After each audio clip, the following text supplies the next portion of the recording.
पद्मिनी एकादशी महात्म्य। भगवान कृष्ण बोले, हे युधिष्ठिर, अधिक मास अर्थात लौन मास के शुक्ल पक्ष की एकादशी का नाम पद्मिनी है। इसमें मेरी और मेरी प्यारी वृषभानु दुलारी की तथा शिव पार्वती की पूजा की जाती है। इसकी विधि यह है कि दशमी के दिन मिथ्या भाषण, निंदा आदि कुकर्मों का त्याग करें, रात्रि को भूमि पर शयन करें। इसके महात्म्य की कथा मुनि पुलस्त्य ने नारद ऋषि को सुनाई थी। त्रेता युग में एक महिष्मती नाम नगरी में कृतवीर्य नामक राजा राज्य करता था। उसकी 100 स्त्रियां थी और पुत्र एक भी न था।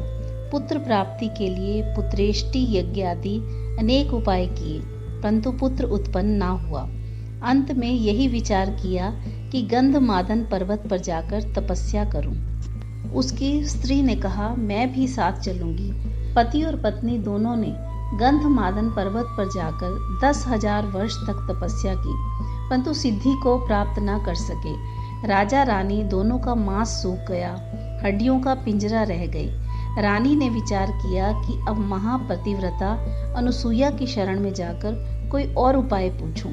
ऐसा विचार कर अत्रि मुनि की पत्नी अनुसुईया के पास आई।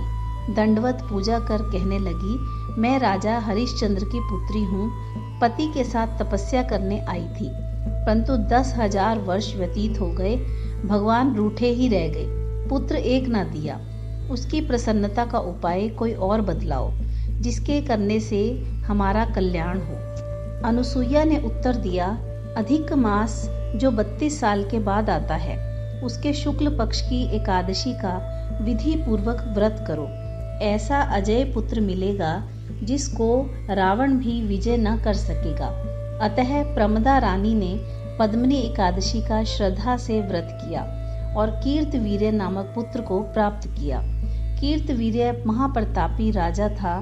देवता दैत्य सब उसको प्रणाम करते थे। रावण जैसों को विजय कर उसने अपनी जेल में बंद कर दिया था।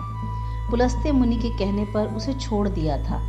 अतः सूत जी ने 88,000 ऋषियों के प्रति यह कथा श्री नैमिषारण्य वन में सुनाई थी। जैसे अनेक रुई के पर्वत हों और एक चिंगारी अग्नि की हो, वैसे अनंत जन्मों के पाप हों और एक पद्मिनी एकादशी व्रत का फल हो, दोनों एक समान भस्म करने की शक्ति रखते हैं।